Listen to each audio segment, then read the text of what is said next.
Opinions and stories around the game we love, told by your favorite storytellers. Stay up to date with all things cricket. Subscribe to CricBuzz's YouTube channel and press that bell icon now. Now to the dress rehearsal of the final. Yes, you heard that right. Pakistan and Sri Lanka played twice. Sri Lanka versus Pakistan, the last game of this Super 4. Both teams riding high on confidence, especially Sri Lanka. PP, the way they've turned their fortunes around after that first game against Afghanistan, they've been brilliant. Yeah, they should be really proud of themselves. Probably when the tournament started, I don't think anybody thought that. Everyone was talking that Afghanistan will beat Sri Lanka and then Sri Lanka might just get knocked out of the tournament. But when your backs are against the wall and when you come out and perform like this, you're finishing at the top of the table that no one would have thought of. So I think everyone played their role. If you look at their numbers also, if Sri Lanka's performance throughout the tournament, you will not see an outstanding performer. You will see everyone's done a bit of their whatever they've been asked for it, and so I think you got to give credit. I think not to individuals, but the way Sri Lanka came out as a team with a lot of spirit, maybe whatever ignited them, they came in and did their job. And Captain Dasun Shanmuga, we usually don't talk much about him and his captaincy skills and the way he's been finishing the games. So that is also quite handy. They've got players who can finish the game, so which is pretty good sign for Sri Lanka. And then we've been talking about their rebuilding for a year and a half and all of that. Now we can say I can't say that they've completed that process, but whatever their process was going on, they're on the right track right now. Yeah, I'd like to see them how they play against the best bowling attack in the competition. Yeah, because they've been adopting this very aggressive style where everyone just keeps going, but now they're up against a team with 3 genuine fast bowlers in them.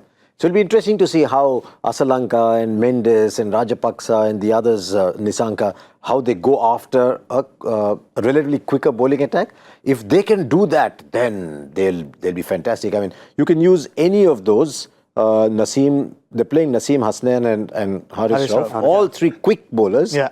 All 3 will get bounce on the Dubai pitch. So I'll be interested in seeing how that battle happens. it will be a battle between their batters and the pacers from Pakistan. Pakistan's probably got the best fast bowling attack certainly in this tournament, and they can swing it. We saw what they could do against every side. So and when you already played in Sharjah for Sri Lanka, it'll be a bigger challenge now, where to adjust to this Dubai's wicket, where there is a bit of bounce there.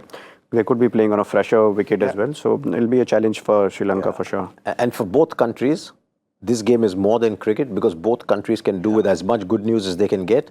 Pakistan, not just from an economic point of view, but because of terrible floods, they're going through a really difficult time financially with the floods and everything. They could do with good news in that country. And Sri Lanka, we all love Sri Lanka. They could do with some real good news. And we saw when cricket went to Sri Lanka, when they just lifted the country. You never lift people with sport from financial conditions, but there's just that whole feel-good thing. Yeah. So for both countries, there's a feel-good opportunity here, which is what sport can do up to a point.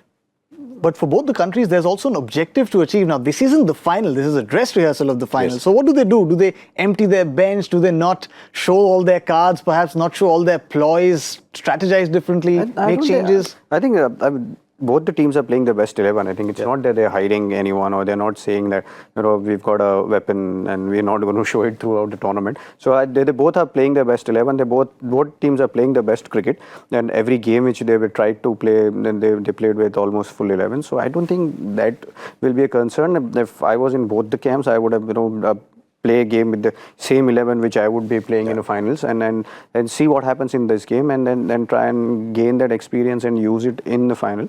So because final will be a different final, automatically becomes a different game altogether. So it'll be about handling nerves. It'll be about handling the situation. Remember, the Sri Lankan team is young. They're coming into final after a long time. So it'll all be about playing that moment and be rest assured in the final where they go confidently into it. So no changes for you unless forced to both teams? No, I don't think so. There are no hiding places in T20 cricket anyway. Everyone knows everything about every player with modern analytics. Yeah. With modern analytics, video replays, everybody knows everything about everyone anyway. And actually, Sri Lanka, Pakistan, they see a bit of each other. because they play in each other's leagues. The two players go and play against each other a fair bit, so they know a lot about each other. And absolutely, sir, with Parth, you play your best 11 in the first game, and you play your best 11 in the next game. Yeah. Edge then. Which team has the edge? I don't know. I mean, if you go man to man, you would say Pakistan has a better side. But this T20 cricket, we've seen funny things happen. So I would still say that Pakistan will go in this tournament with an edge. But yeah, I mean, you can't count out Sri Lanka anyway. Definitely Pakistan favourites in this game. Yeah.